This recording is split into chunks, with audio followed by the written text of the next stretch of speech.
Good morning, everyone. Thanks for joining the Housing for All Legislative Virtual Gathering. We're delighted to have you here with us today. I'm Roxanne Smith, a member of St. Joseph the Worker Church, and passionate that all God's children have a safe, decent, affordable place to call home. About 25 years ago, God nudged me to engage the Maple Grove faith communities to come together to support the creation of affordable housing. Thankfully, 6 faith communities joined us in starting Housing for All. We worked collaboratively to ensure all people's dream of having a place to call home could come true. Home is essential. Home is foundational. Over the years, Housing for All has broadened our work to include all of the Northwest suburbs. We were blessed to have MICAH join the table early on as a member of our group and now taking the lead on the state and federal level. Maple Grove was also the city of Maple Grove was also a strong partner along this journey. St. Joseph the Worker hosted homeless families in our parish every year through the Families Moving Forward network. And one of our guest families had a newborn child while staying with us. That beautiful baby came home to a classroom in a church as its first home. This community can and should do better than this. That is why I'm excited you are here today. Together, we can find the solutions.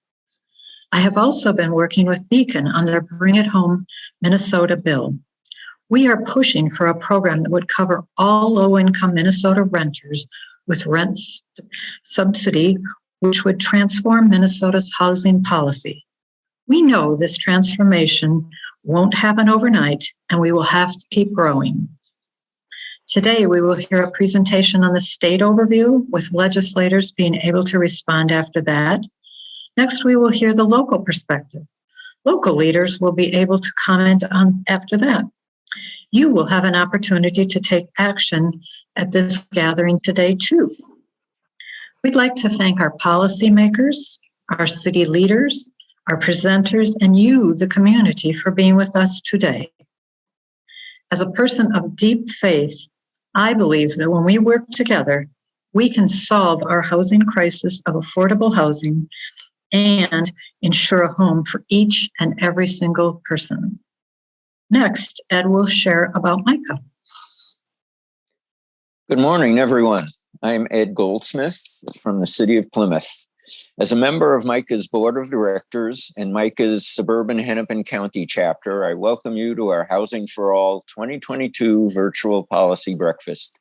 Before we begin, I'll share some information about MICAH. MICAH is the Metropolitan Interfaith Council on Affordable Housing.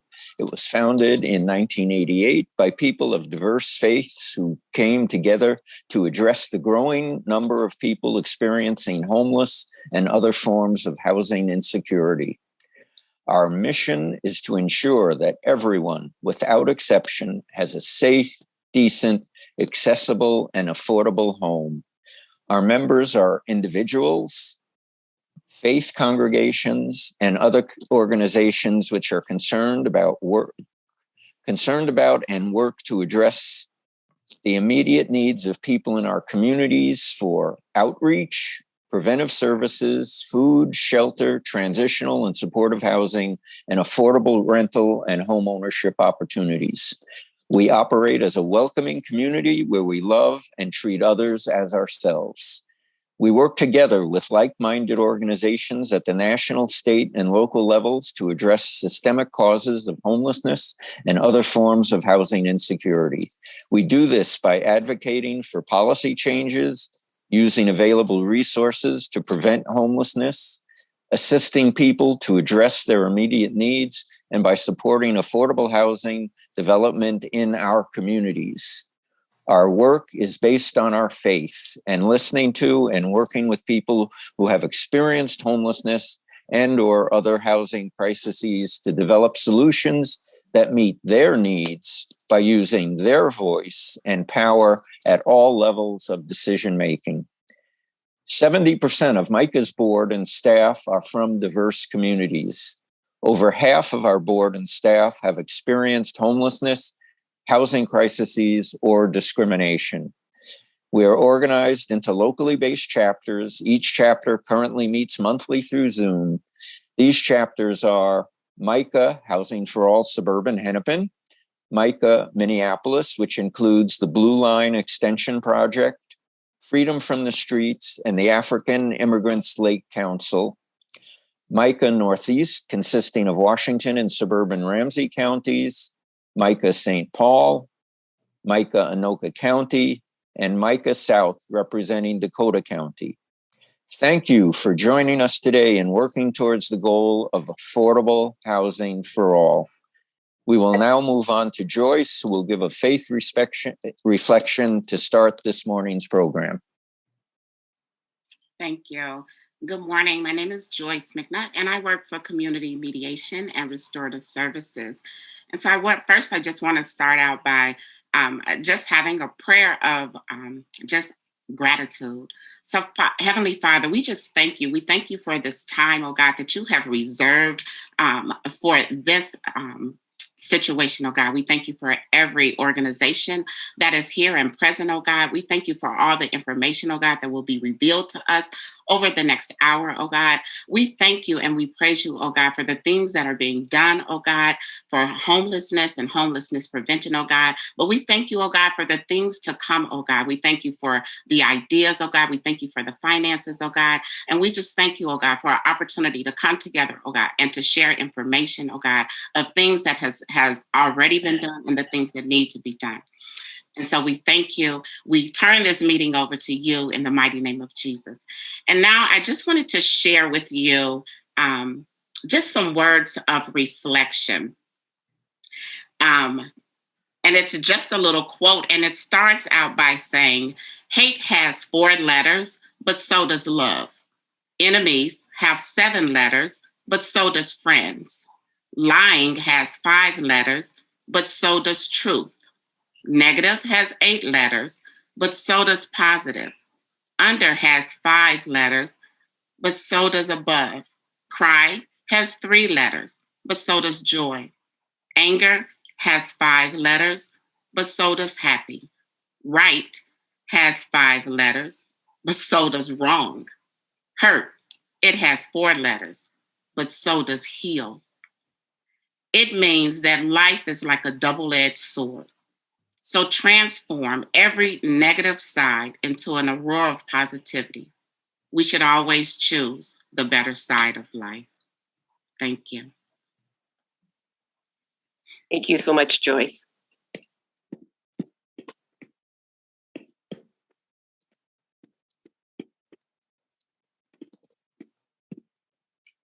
So we'd like to just spend a couple minutes just taking a look at some information about Hennepin County and the number of households that are paying more than 30% of their income for housing.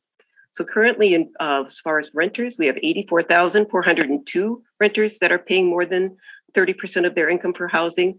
And ownership, we have 62,379 for a total of 146,781 households that are paying more than 30% of their income for housing. And what that means is that people are having to make choices between paying the rent or their mortgage and food, clothing, a repair that needs to be done, dealing with an emergency, potentially the loss of income, trying to make sure that their children are in school activities. So we need to make sure that we have housing that is affordable for people at the income that they're making. You can also see on the screen in the 7-county metro area, the region data in regards to wages versus housing. And you can see these are some of the fastest growing jobs that we have in our community, that many of them do not pay enough for people to afford housing in our community. You need to be making $48,560 to afford a 2-bedroom in Hennepin County. And if you're working minimum wage, you have to work 75 hours a week to afford a 1-bedroom. So we need to do better, and we're going to be talking about how we can do that. And Roxanne is going to take us on now. So at this point, we'd love to welcome Senator John Hoffman. First of all, I want to thank all of the public policy officials that said They will be here today. Senator Hoffman, Representative Samantha Vang, Commissioner Kevin Anderson, and Commissioner Jeff Lundy. And if anyone else has come on since the registration last night, we welcome you and thank you also, policymakers, for being here. And then at this time, we would like to welcome Commissioner Kevin Anderson and Senator John Hoffman that are going to share some of the things we're doing to continue strengthen community housing. Thank you, Roxanne. Senator Hoffman, I don't know if you want to go first. You know, if you were a House member, Kevin, then by default, that's considered the lower chamber, lower body and the upper body, right? So the joke is, but you're a county commissioner. And so, you know, I guess the rules of engagement, I don't know how they play. Roxanne Smith probably knows this, but no, I'm kidding. Go ahead, Kevin. Absolutely. Mr. Chair, Mr. Commissioner, go ahead and start it out. And thank you. And thank you for putting up with my humor at 8 o'clock in the morning, you guys. Although my wife said, John, you're not funny. Don't try to be funny. And so I'm not trying to be funny. But so. You know what, John, my wife also tells me that I'm not funny on a regular basis. So we share that in common. First, I want to thank everyone for being here and inviting me into this space. I'm Kevin Anderson. I'm Hennepin County Commissioner representing the western suburbs and northwestern suburbs from Champlin in the south all the way to Minnetrista and St. Bonifacius. Champlin in the north, St. Bonifacius and Minnetrista in the south.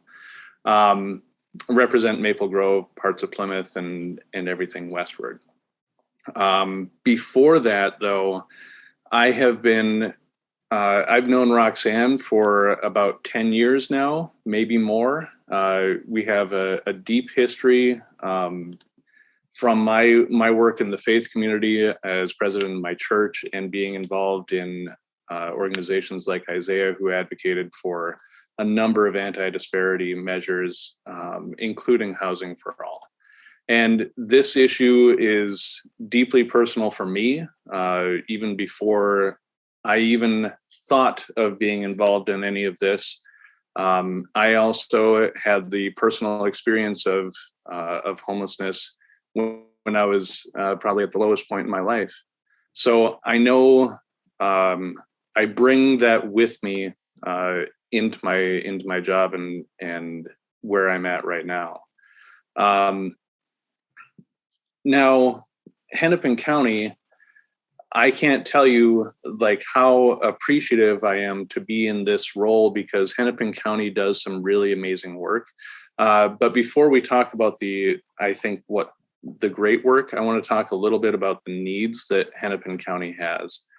As it was mentioned, we have so many people that are cost burdened. And when we talk about cost burden, we talk about people that are spending over 30% of their income on housing. And this absolutely disproportionately affects lower income people and people of color. We have a continuum of services in Hennepin County to try to address this, but this isn't something that we can do alone. We need our state partners. The state is the primary funding source for affordable housing, but we need to work really closely with cities to make sure that they're doing zoning and making sure that they have the right land use processes in place. So thank you to all of our city leaders who are a part of this work as well. We have public housing authorities that we help administer, but we don't really get to set all of the rules on. And then we also have our support services. So we have human services for the entire public. And then we absolutely come in with additional funding for housing financing. I'll talk a little bit about what we have in terms of what we've been doing. We have, over the last 10 years, created or preserved, I think, almost 1,100 units annually of affordable housing. We've tried to help over 23,000 households access and maintain affordable housing through supportive housing services and subsidies. We also maintain single shelter beds and work with partners in order to do that. And we shelter almost 9,000 people experiencing homelessness every year. We know that the problems that are present in Hennepin County isn't something that we can solve alone. And so very often we have to focus our impact on our emergency shelter and our deeply supportive, deeply affordable housing solutions. That means that there is this other range in the continuum that we really need to rely on our partners within the affordable housing, workforce housing, and affordable home ownership. All of these things we need in order to preserve and make sure that we have a healthy and stable community. Now, some of the things that we're trying to do is in the last 2 years with the CARES Act and ARP funding, we have tried to put almost $45 million into housing stability. And the opportunities that was presented to us allowed us to make sure that we had 24/7 shelters, no pay for our eliminating self-pay on shelters. This also allowed us to increase supportive housing, making sure that we can invest in single room occupancy housing, which is a big area of a big gap in our housing continuum. We continue to explore new financing strategies, and we are always looking for ways of maximizing our impact. So we have some incredibly smart people that are analyzing all of the ways people enter homelessness and the ways that people exit homelessness. And so the way we want to try to do this is we want to try to minimize the number of people that are experiencing homelessness in the first place. So we want to have better emergency rental assistance. We want to have better case management and financial assistance, renter navigation and support for housing courts. We also want to make sure that when people are experiencing homelessness, that it's brief and it's rare and it's not recurring. That's one of the things our housing, our shelter director, David Hewitt, is always saying, and he is so right in this. And so we try to do that by making sure that, as I mentioned, eliminating self-pay as an eligibility criteria in shelters, making our shelters 24/7 so that people aren't kicked out on the street during the day. That also allows us to have better shelter case management. We can do project-based subsidies. We're also working on making sure that we have more single room occupancy so that people have a place to go to after they experience homelessness. So all of this is, costs money, and we were so fortunate in the last year to have resources provided directly to the counties to be able to do that. And so we have, as I mentioned, put in nearly $50 million in housing and housing support. And we've put in another $25 million in additional human services that will directly impact housing stability, from mental health services, school-based mental health, and violence prevention, which we know that crime also plays a role in our homelessness and housing continuum. So all of these things are interconnected, and we're really trying to move the bar forward and make a change in how we view homelessness in Hennepin County, so that we can hopefully work further upstream and prevent homelessness from occurring in the first place. I don't know if I've taken up enough or too much time, but that's kind of the layout of Hennepin County at this point. I would be open for any questions, or if you want to wait until after Senator Hoffman has. Thank you, Commissioner. We'll wait on some questions until a little bit later. So, Senator Hoffman.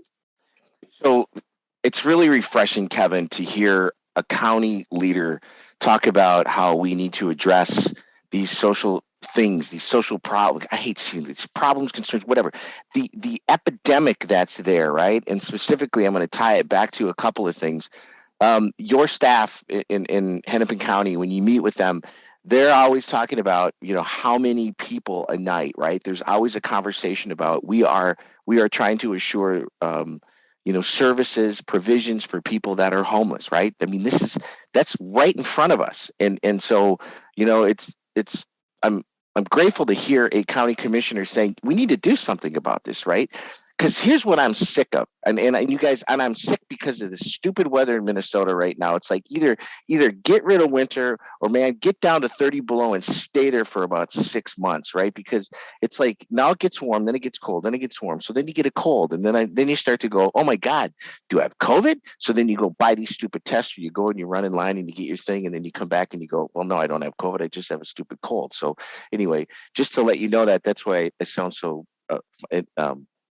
maxed up here. But here's the kicker, right? The increasing number of homeless older adults with chronic physical health conditions is cause for concern. It's an epidemic. The Wilder Foundation, when they did every 3 years, they do a study.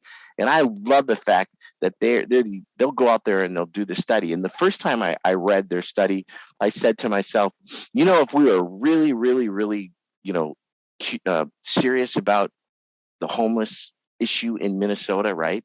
Not the fact that there's 20,000 plus people every night, right? But if we really were serious about it, and we wanted to look at it from a systemic point of view, and we wanted to look at it from a systems global picture point of view, we would have social workers, waivered service programs. We would have everybody that you could think of, going in and hanging out every day down there, right? Guess what, folks? Hennepin County is actually doing that. They're trying to address that. But what's stopping it, right, is the systems and the barriers that are in place from local and state regarding regulations, lack of flexibility, right? I simply brought tiny home legislation a few years ago, and it would allow, those tiny homes, what they look like, right? And folks were calling them Hoffman's granny pods, right? Because when you looked at it, it was to allow to get little tiny homes to be put in somebody's backyard or in somebody's driveway to do it, right? The League of Minnesota Cities was like, poof, nope. We're going to have we want to put some, regulations on this one, right? And I get it. I understand that, right? But what they ended up doing was the compromise at the end of the day was to allow cities to go ahead and choose to do whether or not they want to allow this to occur, right? I mean, there was all this permissive language in there, right? Well, guess what happens when you do that and you drive it from that point? Then you're driven by the not in my backyard mentality that exists within the local infrastructure and government. So it's like this optics issue that lays out there, right? And I sit there and I go, if we really care about the most vulnerable people in the state of Minnesota, and we know the fact that 81% of all adults that are experiencing homelessness, they have a chronic physical health condition or a serious mental health condition, that's at 64%, right? If we did that, then we would all listen to what I've heard a bishop say, help us work with mental health, substance use, and guess what happens, Hoffman? You fix homelessness, right? And he's right? I mean, that statement is absolutely accurate and right. And so what does that mean is and that's why I'm saying, Kevin, it's really refreshing to hear a county commissioner talk about the same values that I have, the same values that Roxanne has, the same values that people, that have been part of this conversation every year. St. Joseph the Worker Church, Maple Grove, people from Champlin aren't allowed to go to Maple Grove because, you got to bring your little visa, your passport to get over to Maple Grove. But I do love going over to St. Joseph the Worker once a year and then hang out in the auditorium, which used to be the church, and have this discussion. But why are we having this discussion every year when the Wilder Foundation says homelessness is a public health epidemic, right? Why are we addressing it not from a public health perspective? Why are we not saying, how are we going to integrate? Why aren't we having a conversation? And I'm going to load this up. Knowing the fact that chronic disability, substance use, mental health, all integrated into the piece on homelessness, right? Why are we having conversations that are isolating mental health, behavioral health, chemical health, and mental health? Why aren't we having an intersectional conversation or an integrated conversation as a system? And we're not doing that. Everybody silos up in Minnesota. And I'm sorry, you guys, if I'm feeling passionate, I damn well am passionate, because I'm every year we come and we have the same conversation about this issue. And you know what happens? Nothing. There are 92 bills in the state of Minnesota right now dealing with homelessness, right? Dealing with housing. Let me say 92 dealing with housing, right? Right now, as we sit in this new session, 92 bills, housing, right? And some of them are, let's do a task force. Let's have a study. Let's do this. It's like blue ribbon commissions and task force and studies are done, right? We have a $7.7 billion surplus. Forecasted, let me tell you, forecasted is not real money, right? And I'm hearing that that's going to go up a little more because our receivables in the state of Minnesota, forecasted receivables, might get us close to 9. Wow. Minnesota. 2 years ago, people were saying we're going to have we're going to be in trouble. We're going to be fiscally deficit. We're going to do, everybody was shaking their head about what we're doing. And now we're sitting there going, we're a blessed state, right? But what do we have a conversation about? Let's do Jesse checks again. Let's give everybody $400 and then so they can put a little shed in their backyard. Well, you know what? If you make that shed into a tiny home, granny pod, or a home to have flexibility for people living, then go for it, right? But what's an opportunity for us to really have an integrated look at something, right? And I'm just really sitting here, and I'm all over the place, you guys, but I can be all over the place because of the issue is we still look at things segmented and siloed when it comes to any kind of conversation on anything. And so, and when you're talking about, okay, I want to talk about the fact that African American and American Indian, adults are overrepresented in the Minnesota homeless population. Should that be disarming to you? Absolutely, it should be alarming to me. And then you say to that, well, let's intersectionalize the fact that a higher percentage of people have disability, right? And it's chronic health, mental health, wherever it is in there. And you start to say to yourself, if again, the Wilder Foundation is saying we have a public health crisis in Minnesota, right?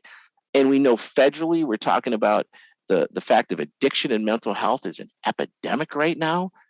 What are we doing, folks? What are we doing to making sure that we are addressing the holistic look at this, right? Because I firmly believe if we can get on top of mental health, get on top of substance use, we do that in an intersectional way that we can really address homelessness, because now we got everybody looking at it. We got that spotlight looking on it. So thank you for doing this all the time, Roxanne. And yes, I'm going to go back to the fact that there's an opportunity for us to really talk about what our Minnesota values are when we're saying we have this potential surplus. Okay, $3 billion of that potential surplus has to go to the bank, right? Because we borrowed money from the reserves, right?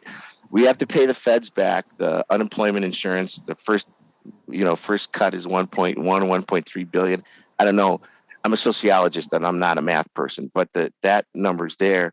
And then the second piece is, well, there is another bit, that unemployment insurance, that needs to go, be paid back as well. Okay, so that still leaves you around $4 billion of potential surplus. Wow. If we're looking at, how many people every day that are sleeping not in a warm bed or in a place that they have stability, that it's their home, that's we should address that. To have a child and to have a child's first day at home to be in a classroom in a Catholic school. Well, Catholic schools are okay. I mean, when I went to Catholic school as a kid, we had the one nun. She had this long rosary beads. She was our librarian, right? And And we were like, wow, those are beautiful. Well, she used to use them to kind of make sure you were, doing what you needed to be do. So her name was Sister Nunchucks. And so the Roxanne, come on, that was funny. You got to admit but it's if the first place is in a classroom, it's like, whoa, what's wrong with our value structure in Minnesota on this thing? If our first place to be there. And the other thing we know is, what do we know about trauma, right? When Wilder Foundation also did their study, there's trauma. I mean, we're talking about, and if it's age before age 12 and we have trauma that has occurred, oh my goodness, it's lifelong, right? What are we doing to be trauma informed? What are we doing to making sure we're talking about intersectionality? What are we doing to making sure we're having a global conversation about what homelessness is in Minnesota? It's not an isolated issue, folks, right? And so it's refreshing. Kevin, I'm going to go back to why it's refreshing to have a county commissioner talk about this stuff. And I've heard other county commissioners from Hennepin County talk about this as well, who know this stuff. So thank you. I don't know if Lundy's on here, but I've heard him talk about it as well. And it's just really refreshing to hear that happen from a perspective. So that's what I got. And Roxanne, you were going to expect me to have this spreadsheet about Minnesota's got this money and what you're going to do with it. No, you know what, that proposed forecasted money, it's going to be political game playing this year. Watch. Get your popcorn out, folks, because one side's going to say this, one side's going to say that. But at the same time, what we need to do as human beings is let's get everybody to focus on what's really important to Minnesota. Don't get pulled into the codependency of the discussion of, this or that or the other thing. But let's just stay focused about what is a Minnesota value, right? So that's where it is. Let's just do it. So thank you for letting me be here once again, and thank you for all your work, MICAH, that you're doing and getting people together. And thanks for letting me be on with Commissioner Kevin Anderson. So thank you. Thank you so much, Senator Hoffman. We are going to do questions in just a few minutes. We do have some presenters from the local community, and I'm going to have Ed introduce them. Just a moment here. Let me share the screen here.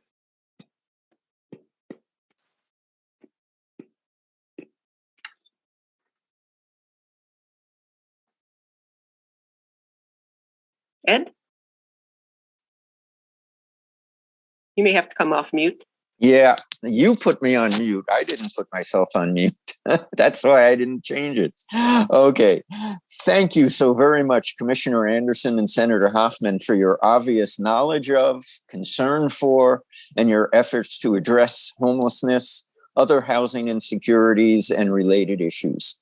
Next, we welcome Sandra, Craig, Lydia, Margaret, and Megan to introduce themselves for a panel discussion of what are we doing and what can we do to meet people's housing needs in our community.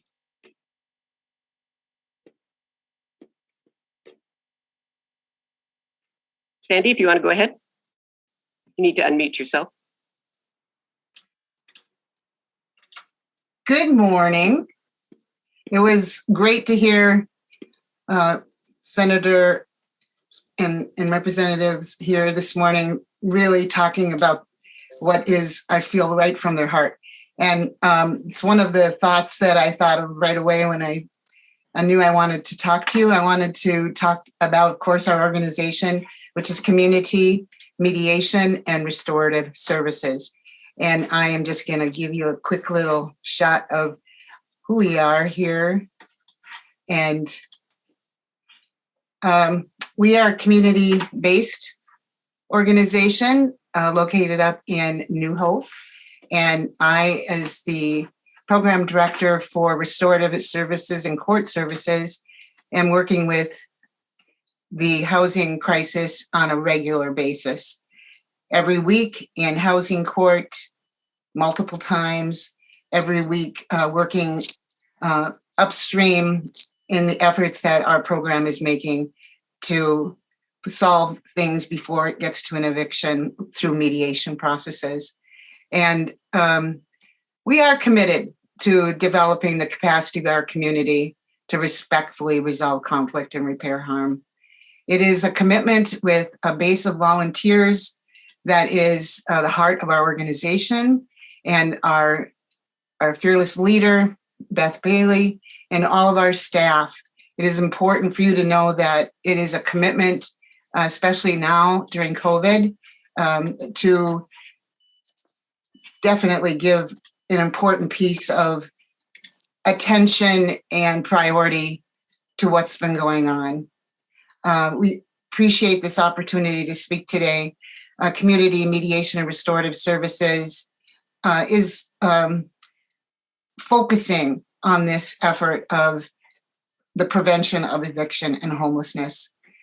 We recognize, though, that the best solutions are created by those who are actually living with the situation.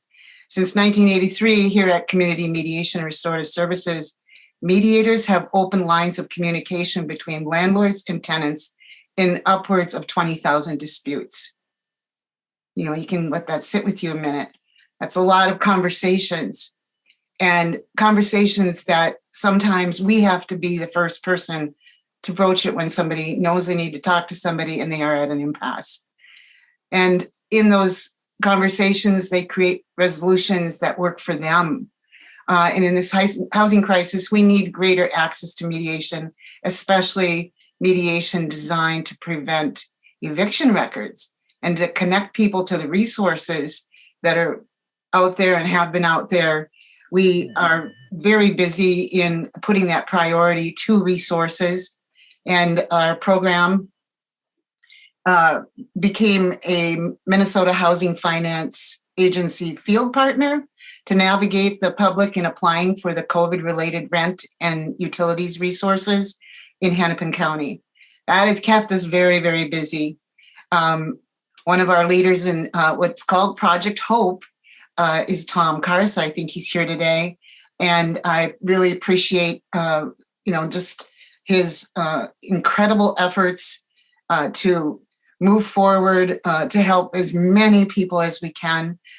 This organization of Project Hope, just to talk about what we've been up to, is 13 culturally specific organizations providing education and navigation to assist in applying for COVID-related rent assistance and for resources of utilities. And it's been amazing to watch this group of organizations get the word out, first with informational postcards in multiple languages and distributing them throughout the community and in areas where people live and breathe and go about their daily lives as much as they could during COVID. But these were delivered postcards with this information on this help that they need desperately, not being able to pay their rent. And were delivered in churches and schools and daycares and barbershops and laundromats and grocery stores. And, the boots on the ground efforts beyond our own neighborhoods. And outreach, of course, is something that is continual with our program, and especially the Project Hope getting out and tabling at farmers markets and neighborhood night out, just the 21 days of peace that was held, literally getting out and meeting people where they are in their neighborhoods. And Project Hope has navigated and is continuing to navigate countless Minnesotans to resources via this Rent Help MN. It's, the funding to avoid eviction and keep landlords afloat as well, providing critical direction and liaison to troubleshooting of technical support. As you all know, just like look at us today on this Zoom presentation, these folks that are living through what has been this landlord-tenant crisis don't have very often proficient digital skills, and yet this application is primarily online. So our navigators have made all the difference in the world, keeping people housed and getting landlords paid. I just want to say hoorah for this group. It's been a all hands on deck every single day and into the evening more often than you'd guess. And going forward now, they're continuing to work with those who are able to submit their applications yet before that surprise deadline of January 28th showed up abruptly, and are helping to submit, directing them to a variety of applicable alternative resources. And we hope to become a statewide housing resource navigator with Project Hope for those in need of a variety of services and opening doors to more resources. Our mission and effort every single day with our great team of volunteers and staff members are actively engaging in the community with a way out of impasses in communication and a way out of hopelessness, and walking with them, creating a confidential space to be heard and understood, to work together in mediation at no cost, allowing parties to bring what they need together and hear it and be respected for it, and what they can offer at the table to help in pulling all the resources and what is going to work between the parties and to stabilize their lives. We have moved upstream from eviction filings and outreach to get to folks in this incredible time of the moratorium and then now the off-ramping to provide mediation services between landlords and tenants before they reach court. It doesn't mean we're not in court. You know, it's 11:59 and we are in court still, and referrals are coming to us. I'm just going to tell you, I did a housing mediation last night at 8. I ended at 8 with Sanabu, one of our incredible housing volunteers. It's the only time they could do it, and they came up with an agreement avoiding the trial and eviction. So it's ongoing, and we're in the trenches.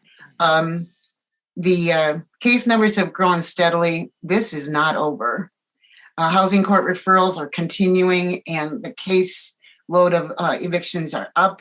So we need more to help us move this effort forward in a strong way.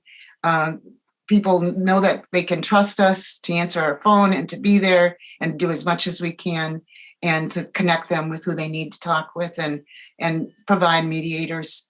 And mediators continue to assist parties in these conversations, really de-escalating conflicts and bringing a calm that is really hard to feel that you can, recognize with a lot of what has been such chaos for them. And that tone of hope in this space to listen and be heard and to breathe allows. Thank you, Sandy, so much. We really appreciate all the great work you're doing. And we're going to talk a little bit in a few minutes about trying to increase the emergency rental assistance so you can continue to help folks. We do need to move on. And so we're going to move on to Craig, please. Thank you, Sandy. You bet. Good morning, everyone. My name is Craig Freeman, and I am with Beacon Interfaith Housing Collaborative. I want to thank MICAH and Housing for All for the invite today to talk a little bit about Bring It Home, Minnesota. So at Beacon, we are primarily known as a developer of deeply affordable housing, primarily supportive housing for those making 30% or less of the area median income. But for years, we have been working to increase the amount of work that we do to impact the policies and systems that allow homelessness to occur in the first place. And that has really started culminating over the last 3 or so years now with Bring It Home, Minnesota.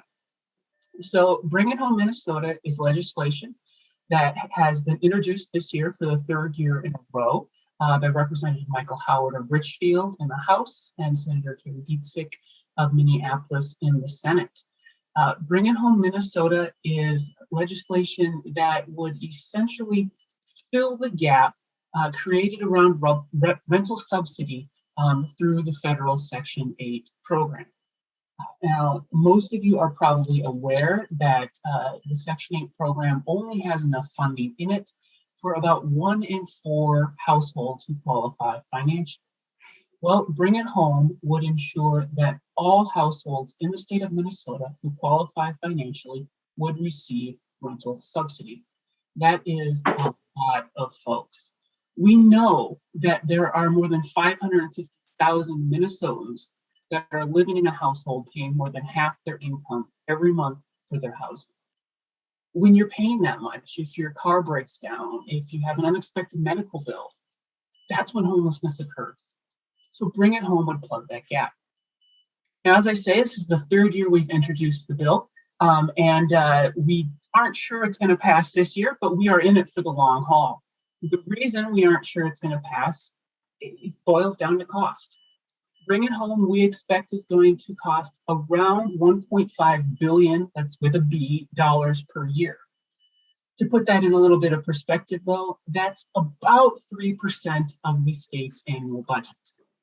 Currently, the state spends about 0.5% of its annual budget on housing. Simply bumping that to about 3%, we believe would essentially end homelessness in this state. Yes, folks would still slip into homelessness from time to time. But as Commissioner Anderson said, hopefully with Bring It Home in place, that would be short, it would be rare, and it would not be repeated. Now, we are thrilled this year with that budget surplus that Senator Hoffman mentioned, that we're getting a little bit of traction around getting some of that money. Earlier this week, the House DFL put forth their proposals around housing, and it included $400 million for Bring It Home Minnesota. An incredible number. Not enough, of course, but a huge start, and we are absolutely thrilled by that. We are going to keep pushing until we're able to get everything so that all folks in Minnesota who qualify financially are able to get that rental subsidy, able to stay in their homes, and hopefully someday put ourselves out of business. That's really the goal. So I'm going to drop a link here into the chat for our Bring It Home Minnesota website. It is not just us, to be clear. We have over 30 supporting organizations. We have, last I knew, there were over 40 representatives in the House signed on as authors. There are so many folks in the Senate who are supporters. We have 5 authors in the Senate, which is their max, but I've been told there's around 20 senators who support it. But the problem is we can't get a hearing in the Senate. The current structure of how the Senate is set up, we've been unable to get a hearing on the bill. We had a hearing earlier this week in the House. So contact your senators, help us get a hearing there, so that we can hopefully Bring It Home passed at a smaller number this first year, and we can keep building from there. Thanks again for having me, and I'll be here for questions later. Thanks so much, Craig. And we'll go over to Lydia. Good morning, everybody. I'm going to pull up a few slides that I have for us. And Lydia, if you want to give a little background on yourself too, that'd be great. I will. Hang on one second.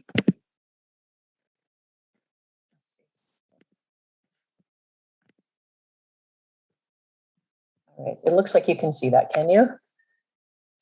I'm not going to go into slideshow mode because I've had problems. Yes, you can see with that. So I'm just going to leave it like this. But yes, everyone, nice to see you. Thanks for the invitation to be here today. My name is Lydia Morkin, and I'm an Age-Friendly Communities Planning Consultant. Today, I'm here on behalf of Age-Friendly Maple Grove, and I've been working on that initiative for several years. And I'm going to share some information about our work, including how we intersect with housing. This quote provides a really good summary of the purpose and the need for this work. I'm not going to spend a lot of time on the background just for the purposes of time, but I think this sums it up well. Science, medicine, and public health were busy throughout the 20th century, making it possible for people to live much longer than before. Yet cities and counties developed without the choices needed to support an aging population, and certainly not the aging of the largest cohort to be born on the planet. So we're going to take a quick look at demographics just in Maple Grove, because we're kind of staying focused on Maple Grove today, but these trends are mirrored in many places globally. But in Maple Grove, the growth of the 55 and over population, we can see here since 1990. In 1990, only 6% of the population was 55 or older, but by 2019, it was almost 28%. That's a huge increase. But we also emphasize with age-friendly communities that it's not just about demographic shifts. Age-friendly communities have always been important, but they are now more urgent because more of us will be older than ever before, and our communities just weren't planned with that in mind. Age-Friendly Maple Grove is a community-driven, city-sponsored initiative to make Maple Grove a better place to go older. We have a leadership team of 15 to 20 cross-sector professionals and community volunteers. And the city of Maple Grove is a member of the World Health Organization AARP network of age-friendly states and communities. I'm going to talk a little bit more about that in a minute. This is a quick look at our community partners who are actively involved in the initiative. Several of them, including the city of Maple Grove, also provide financial support for this work. So the cross-sector collaborative nature of this work is just really a critical piece of it. I mentioned that the city of Maple Grove is a member of the AARP Age Friendly Network. There are now more than 620 members in that network, and that number is growing quickly. On the left, you can see that the members in Minnesota. The state of Minnesota actually joined the network at the state level, which is the newest level of membership, just in January of this year. So it's really exciting. We became the 10th state to join the network. We have 3 counties, including Hennepin County. And then that last chunk is the list of cities, and Maple Grove joined in 2016, one of the early cities. So when you join the network, members commit to making change using the program's 5-year framework. And so it's really an entry point rather than a culmination of achieving age friendliness. It's kind of the beginning. And I wanted to note that Hennepin County and the state of Minnesota specifically are really putting disparity reduction at the center of this work too. And a note that the state of Minnesota, Age Friendly Minnesota, the Governor's Council on an Age Friendly Minnesota was established by Governor Walz in December 2019. They continue to be active. Age-friendly legislation passed the legislature in June 21, and it included funding to support a new age-friendly communities grant program, which will kick off later this year, and to hire the first Age-friendly Minnesota executive director. And as I said, it's really prioritizing disparity reduction and inclusion and equity. So specifically kind of looking at housing, age-friendly housing, there are many ways to apply an age-friendly approach to housing. And in fact, the only truly effective strategy is using multiple overlapping angles that stretch traditional thinking. So while affordable senior housing buildings, for example, are really important, it's so much bigger than that too. So just a quick look at this diagram. We have definitely affordable housing at the top. Maple Grove is really fortunate to have Arbor Lakes Commons, a Common Bond Section 8 senior housing building that's centrally located in a walkable part of the city near many amenities. But other types of housing also need to be affordable, not just age-friendly, not just age-segregated housing. Next is home design and accessibility. So this can include, but goes way beyond things like ramps and grab bars that we sometimes, again, kind of that narrow thinking about what does accessibility mean. It's more about basic inclusive design principles that make a home able to be lived in and visited by a broad range of people and abilities. And this just makes sense, creating housing that's usable by as many people as possible. Next is simply creating a greater variety of housing types and choices. Kind of reflects the reality that older people live in many different places and settings throughout the community. Again, not just in senior housing buildings. We need to find new ways to connect housing and services so that when we reach a point of needing some help, we can continue to live safe and well at home as long as possible when we choose. We have zoning and land use. These things can inhibit age-friendly housing, but they can also make a lot possible.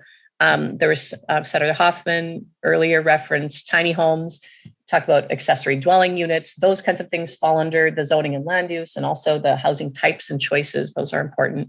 And finally, alternative models of housing, like home sharing or the village model, if you're familiar with that, can really open up new choices for people.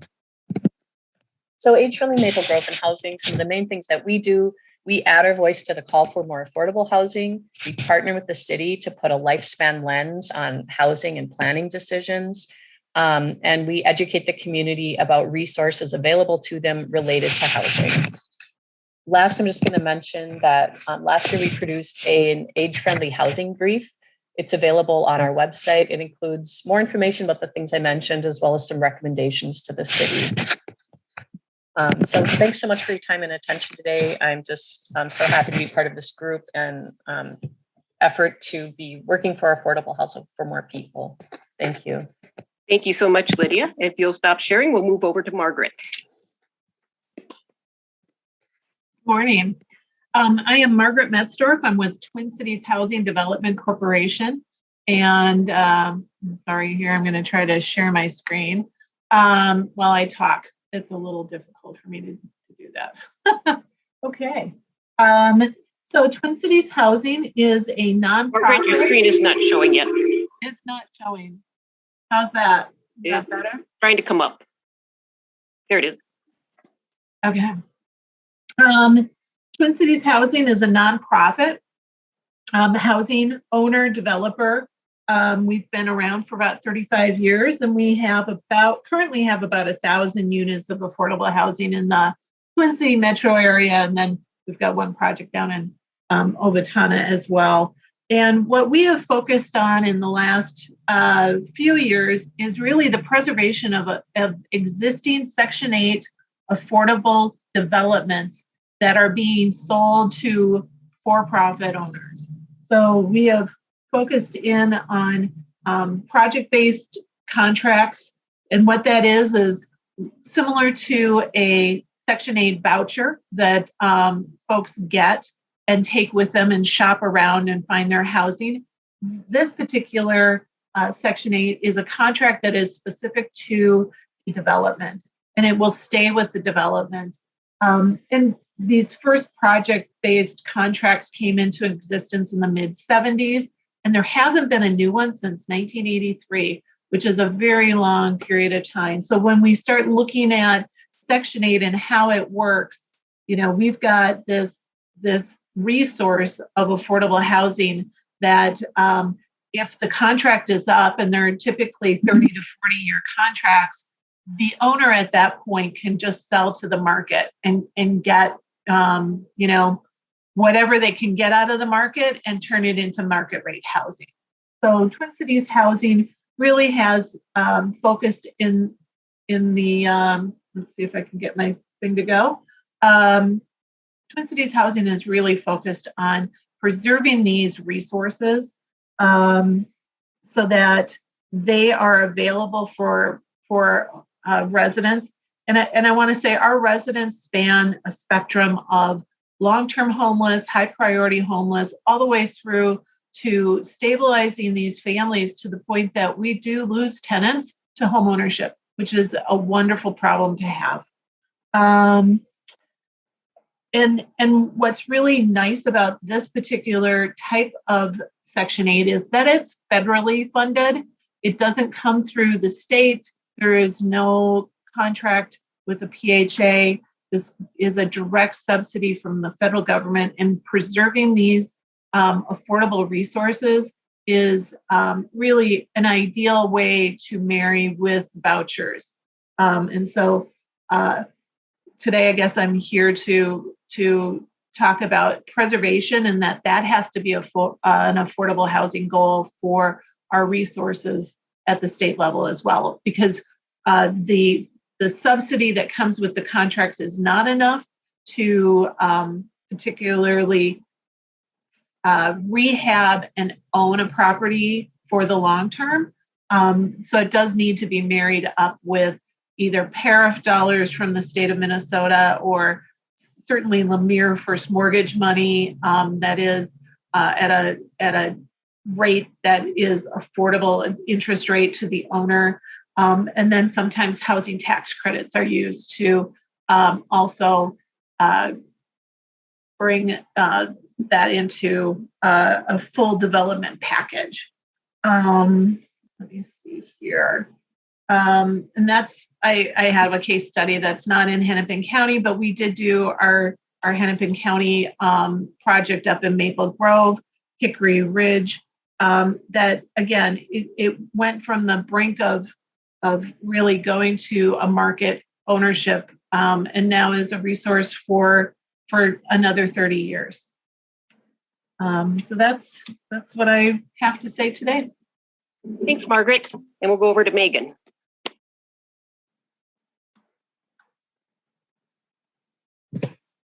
Good morning. I'm Megan Carr with Sand Development. We are a for-profit developer that focuses on affordable housing and adding in high priority homeless units and people with disabilities units to our communities. I am here to talk a little bit about, let me just share my screen. All right. I am here to talk a little bit about Balsam Apartments, which is located in Dayton, Minnesota. This is the second phase of a community that we opened in 2017. Megan, we lost your screen. Oh, you did? Okay, sorry, just 1 second. Let me see. Can you see anything? Okay, let's see. Stop video. We'll try again. Megan, we're seeing your Outlook desktop. Okay, thank you. Here we go. You guys can see how disorganized I am with all of my items. There we go. Is that better? Yes. That works. Sounds good. I moved the screen and I thought it would move with it, but it did not. Okay. So Balsam 2 is a 48 unit community that will be in Dayton, Minnesota. It's, as you can see on the screen here, it's located just south of our existing property that opened in 2017. That community has remained at or nearly at 100% occupancy since opening. We expect the same for our second phase building. It will incorporate 5 people with disability units that are 2-bedroom units, 4 high priority homeless units, and 4 Metro HRA project-based voucher units. The community will have underground parking, community room, on-site management office. Simpson Housing will be the supportive service provider for the supportive housing units. And the great thing about this is it's obviously a second phase, so we've seen the need in Dayton, but it's located right next or very near the elementary school and some services. If you can see on the map, it's near Champlin, it's and Anoka, so it's in that corner of Dayton, Minnesota. And with the new interchange and all of the new housing in Dayton, we expect that this area will continue to grow. Just a quick, this is a project we opened within the last year, just some interior photos of our similar affordable housing communities. And then really excited to talk about 5240 Apartments, which is located in Crystal, Minnesota. This project was selected for funding just over 3 or 4 weeks ago by Minnesota Housing. This community is 58 units. It will incorporate 7 high priority homeless units and 5 people with disabilities units. This community will also have a mix of 1, 2, 3, and 4-bedroom apartments. Very similar design that it will have underground parking, on-site children's area, on-site management, supportive housing units, supportive housing provider, which will again be Simpson Housing. And it's located just south of the new Becker City Park, right here that you can see. That was a huge redevelopment in the last several years that was completed by the city. And then just a few more interior photos of a building that we opened just a little bit over a year ago. So I'm happy to answer any questions when we get to questions and answers, but we've been working on a lot of affordable housing in Minnesota. I think we have 3 projects currently under construction outside of these 2 projects, and we hope to start construction on Balsam this summer and hopefully on 5240 Apartments within the next year. Thanks so much, Megan. And we were just very pleased as Housing for All and MICAH to help with the development in Dayton with the Balsam #1, and excited about the expansion to Balsam 2, and very excited to work with you on the Crystal project too. Yeah.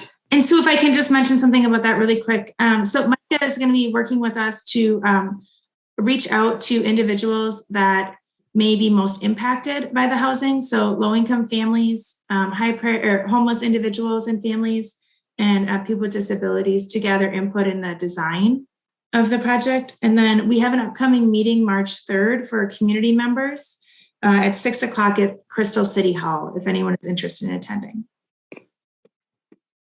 Great, thank you so much.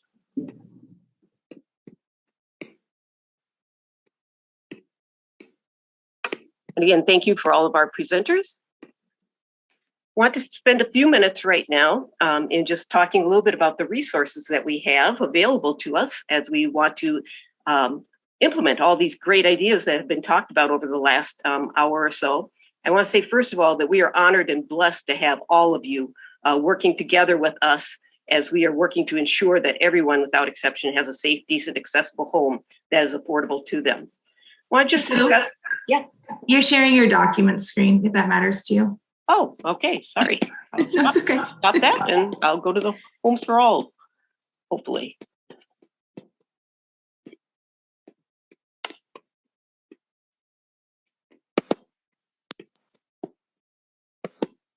You see the Homes for All agenda? Yep. Great, thank you. Thanks, Yes. Megan, for helping me with that. Appreciate that.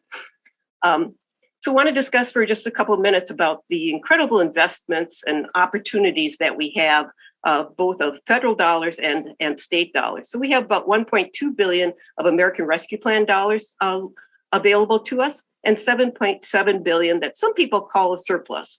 MICAH does not call this a surplus, but rather an abundance. As long as we have people that are experiencing homelessness, hunger, and don't have their basic needs met, we believe that these dollars really need to be targeted to meeting the needs of Minnesotans that need it right now.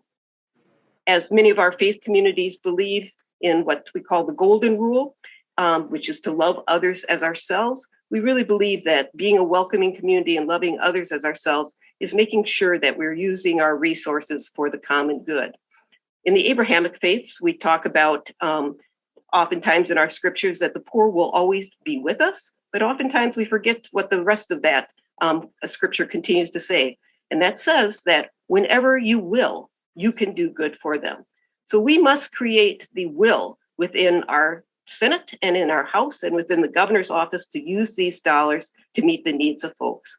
As was mentioned by Sandy, the Rent Help Minnesota application ended at the end of January. And that means that people that applied and are processed will still have those dollars available to them to keep them from being evicted.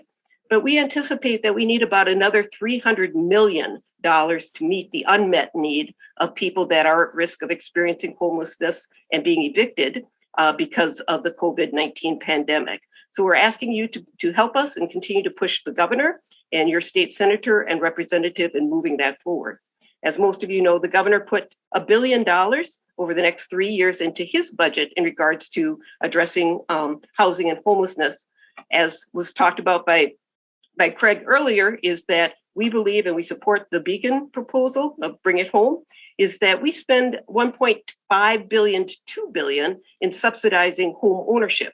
If we have those resources to do that for upper income Minnesotans, we can certainly do at least that same amount in providing rental assistance for folks that are at need and housing opportunities.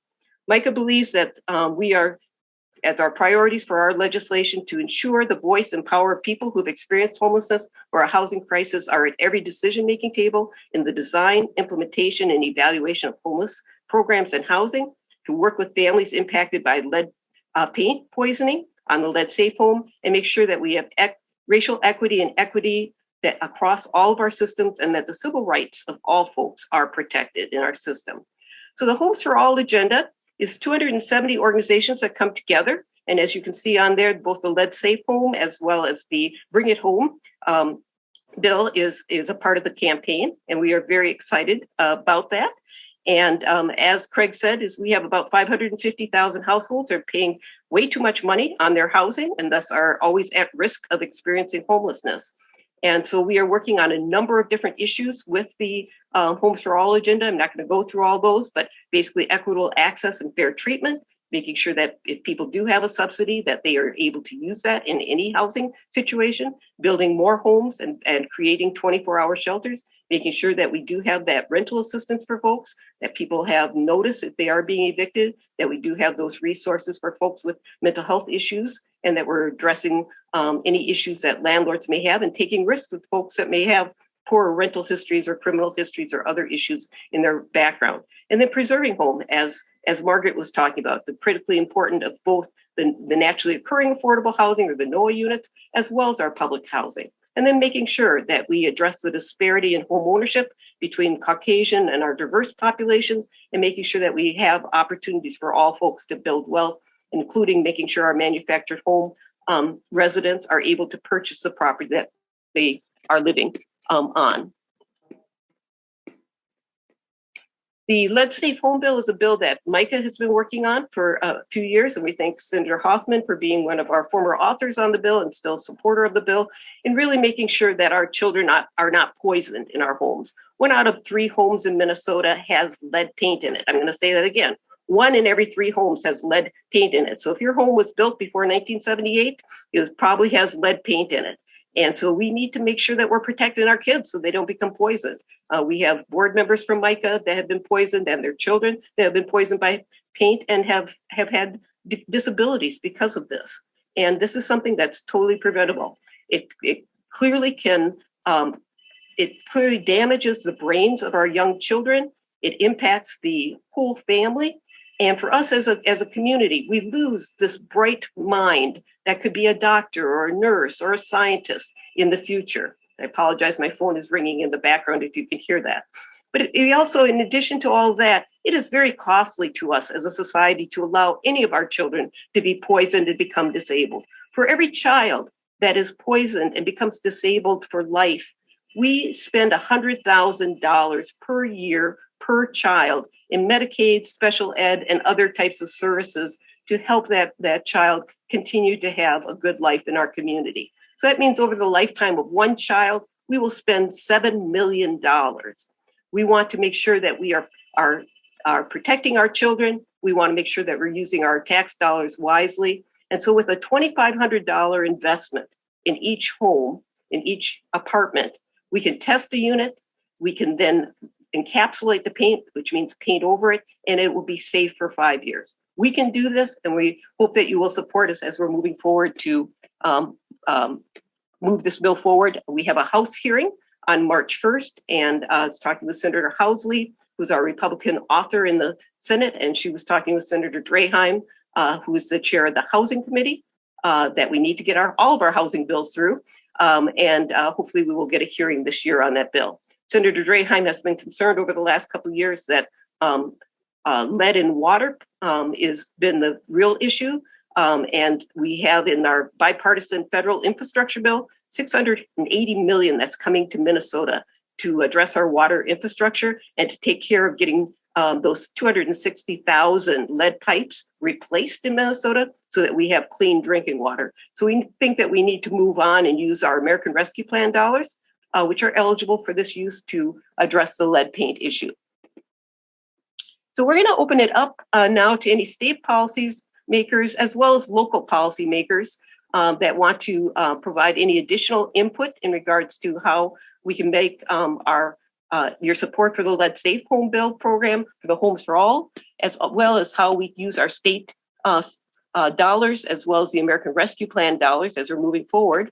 And our question for our local policymakers: how are you or will you use local American Rescue Plan dollars to fund these issues in our communities? And so I'm going to go off screen here, and we're going to ask any policymakers that would like to say a couple words to go ahead and raise your hand or take yourself off mute and go ahead and say a few words.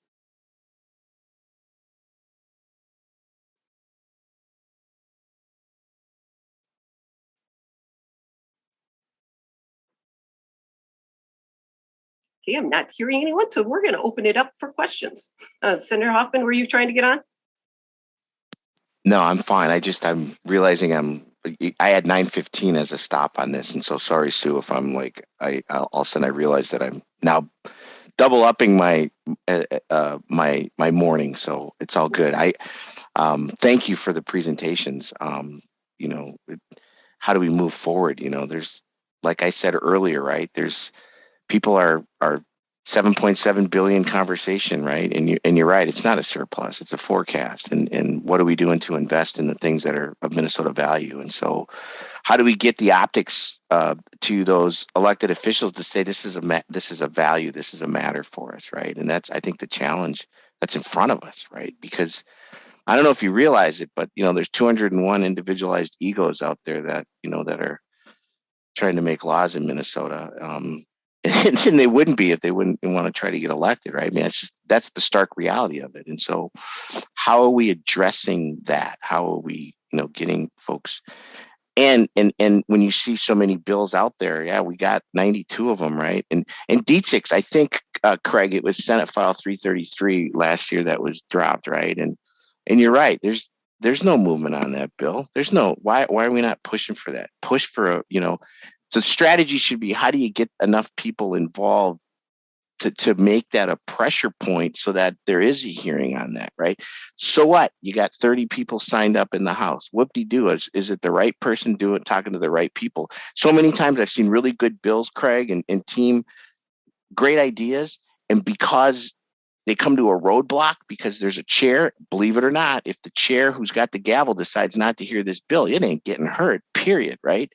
So what do I got to do to sometimes go around that chair to keep it out of that committee, right? I mean, those are conversations and strategy conversations to have, especially when you're not in the majority in the Senate. And so, but the House, there's no reason why this shouldn't be going, right? And driving it through. So we did have a hearing earlier this week in the House. So that was great. And on that Senate file, or would be a House, I'm not going to say the House file. Version. Yeah, the House version of that. Okay, great, Craig. That's good to know. Thank you. Well, thank you so much, Senator Hoffman, for being with us. And Joe, I know you're here from Maple Grove. Do you want to talk a little bit about the great work that you're doing with Lydia and Age Friendly for a moment? Absolutely. Thank you. Thank you for having me. Just to piggyback off of what Lydia Morgan said earlier in the meeting, one of the areas that I intersect with the Age Friendly group is with housing. And one of the things that we really are looking for in Maple Grove is opportunities to build truly affordable senior housing. We have the market really takes care of kind of the market rate senior housing in Maple Grove. We have a lot of projects that come before us that are market rate or higher. But we have a stated need, a very evident need for affordable senior housing. So I'm really excited to say that there's sort of plans in the works to look into doing a project similar to the Arbor Lakes Commons project on some city-owned land. And so when the city owns and controls the land, it really makes things a lot easier. So we are right now kind of talking to a couple of different affordable housing providers. And we think that we have an opportunity for probably north of 100 units in both apartment style living as well as potentially some townhome style living. And this is a really great spot sort of in the heart of our downtown area, right on trails. We're looking at doing a sculpture garden that would kind of blend into some of this. One of the locations is right on a little pond, sort of a little, we call them lakes, Arbor Lakes, but little pond. So we're looking into that, and I'm hoping that we get some movement on that this summer. Great. Thank you so much, Joe. And Roxanne, I think we have a couple more minutes that we could open it up if anybody has a question or a comment that they would like to make. If you want to just come off mute, and if you want to just make like a 1-minute comment or something. If I could just, I just wanted to chime in a little bit on the lead safe in trying to rid homes of lead. Just wanted to give one small update. Hennepin County did just add another $2.5 million to, or added up to $2.5 million for lead abatement in Hennepin County. So it's another way that we're trying to make sure that we're keeping homes safe and providing those resources so that can be done. Thanks so much, Commissioner. That's wonderful news. That's great. Thank you. Anybody else that wants to make a comment before we move on to our next section?